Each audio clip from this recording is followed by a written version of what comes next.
Let us know the Bible.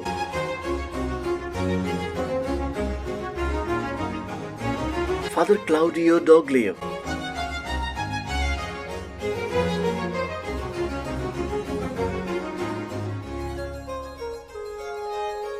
The Gospel according to Mark.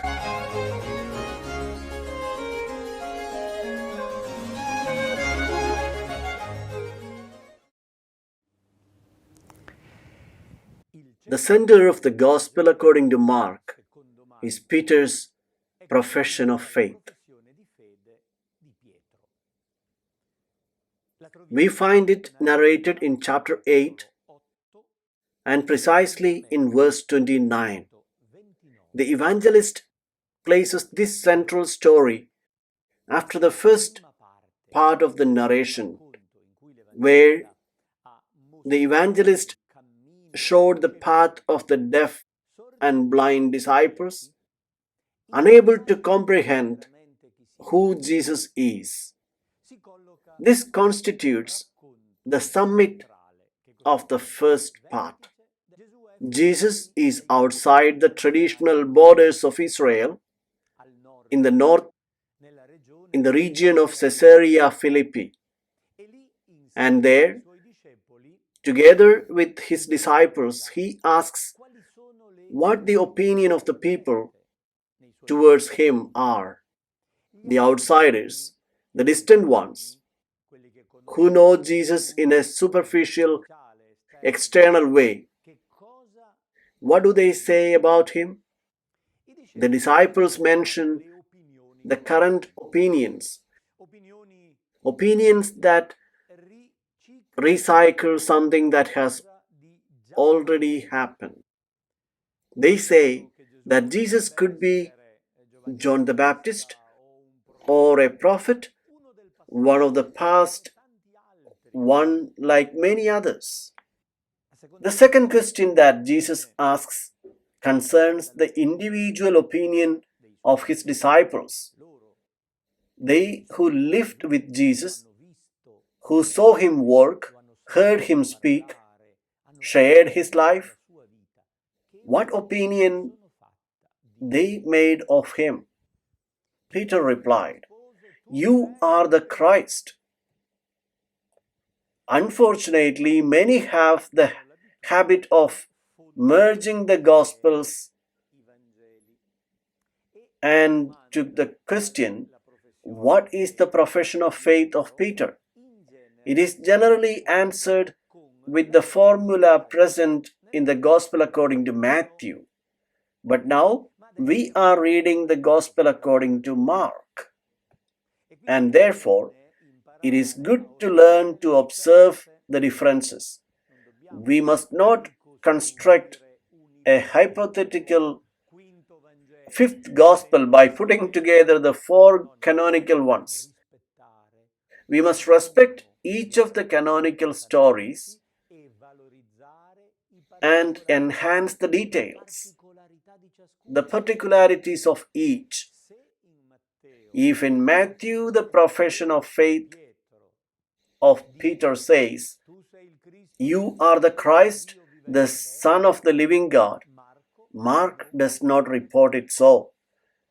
Rather, Mark intentionally distinguishes Peter's profession of faith at the top of the first part, compared to the profession of faith from the Roman centurion's profession of faith at the top of the second part.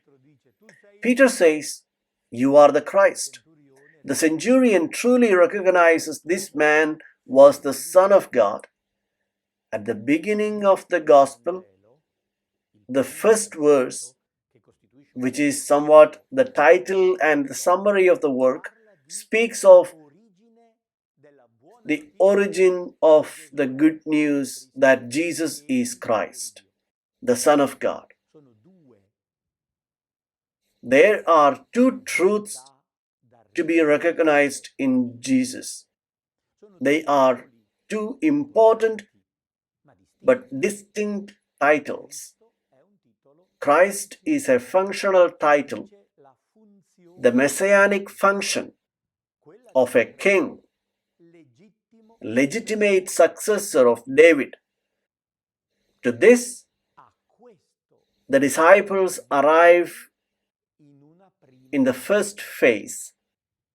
The episode immediately preceding the confession of Peter is the story of the healing of a blind man in two phases. The story that shows that the disciples and many others reach the good news through a slow process.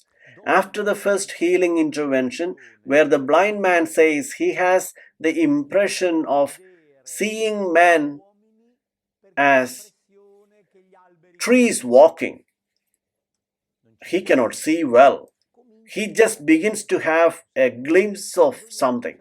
There is a need for a second intervention to allow him to have a clear vision that truly corresponds to reality, as it happens to the disciples, who have come to recognize that Jesus is Christ, the Messiah. But this is not the summit of faith, because it was not clear what kind of messianism they understood, what the Messiah had to do. In fact, each one had his idea. The numerous movements in Israel at the time of Jesus had different ideas of a Messiah. In any case, the Greek term Christ that corresponds to the Hebraic Messiah is a political term that indicates a king, and therefore to a civil administrative claim that can be used in controversy against the Romans, who are in fact the masters of the situation at that time. Jesus never explicitly presents himself as the Christ, does not claim to be recognized as the Messiah, because he knows that this title is ambiguous and misleading. It is but to say it creates more problems than revelation. In fact, Jesus reacts to the statement of Peter by telling him, then he warned them not to tell anyone about him. With severity, Jesus forbids the disciples to repeat their belief of faith, not because it is wrong, but because it is ambiguous, equivocal. It can create confusion. Immediately after, the second part of the story begins. And in fact, we find an explicit verb. He began to teach them that the Son of Man must suffer greatly and be rejected by the elders, the chief priests, and the scribes, and be killed and rise after 3 days. This is the first prophecy of the Passion. The narrator has left a trace of his pattern. He began to teach. It is a new beginning. This time, Jesus does not begin to announce, but to teach. These are the two shades that the evangelist gives to the two phases of the mission of Jesus. The first is a public announcement, technically called kerygma. It is the moment of the proclamation of the kingdom, with the great signs with which Jesus wants to make his announcement credible. On the other hand, the second part is didactic. It is the moment of the catechetical teaching of the formation of the small group that was formed around him, of those who recognize and accept him as Messiah. But they are the ones who need further training because they must understand that the Messiah's task is to die. Unimaginable. None of the movements present in Israel at the time of Jesus supported such a thing. They dreamed of a military Messiah, conqueror, good political governor, social administrator, reformer of religion, prophet, capable of explaining well the new rules. But that the fundamental task of the Messiah, which is to give life, was not part of any human plan. And here is the shocking revelation. Jesus uses the term Son of Man to speak about himself.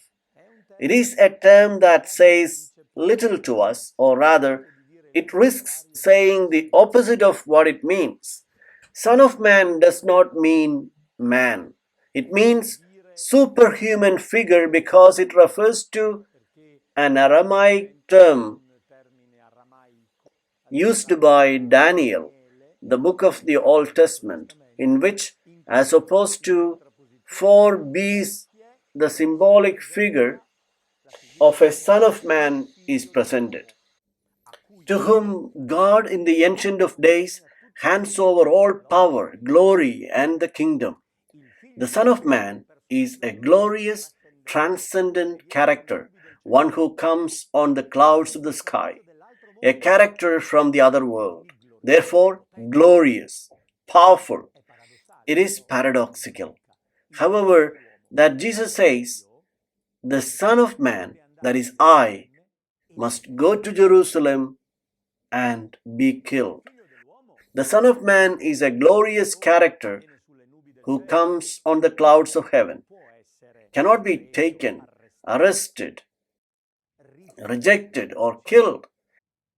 Jesus began to teach that the Son of Man of the apocalyptic tradition of Daniel identifies with the suffering servant of the prophetic tradition of Isaiah.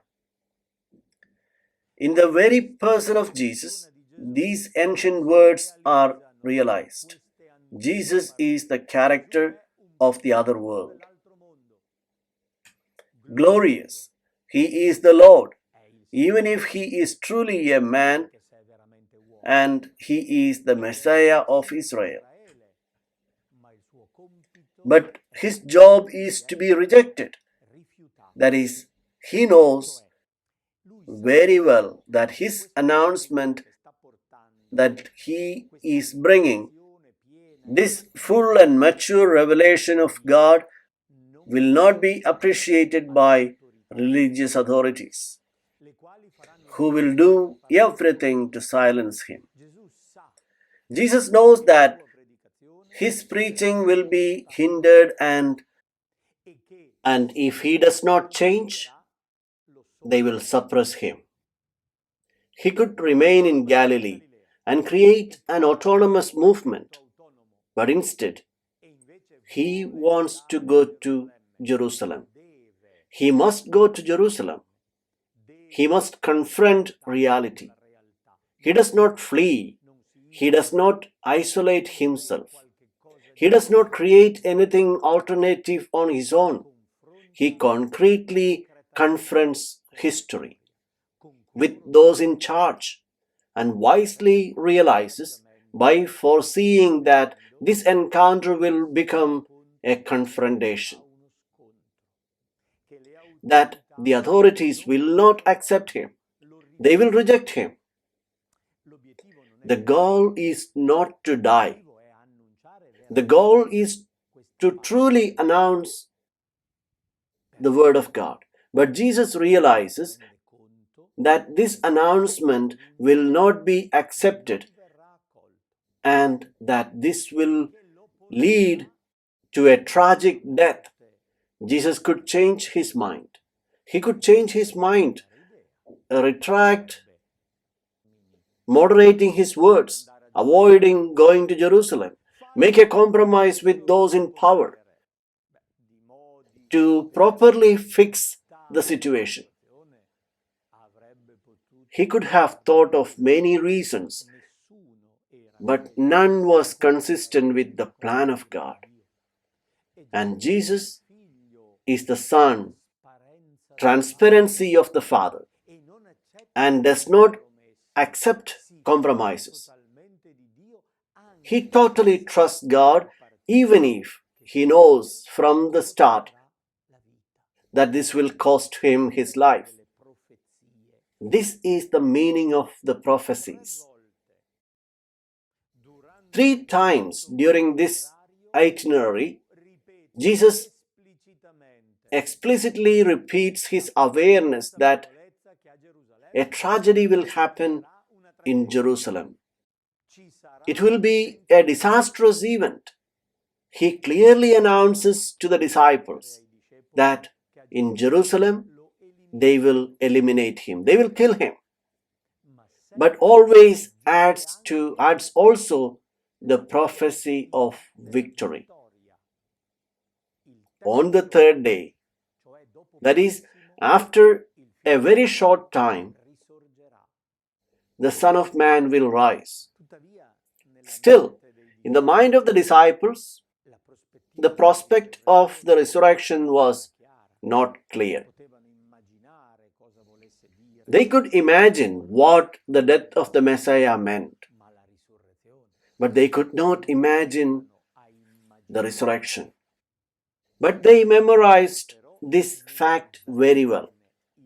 Jesus insistently reiterated this. The second part of the story of Mark, starting precisely from chapter 8, verse 31, can be structured in 3 distinct moments.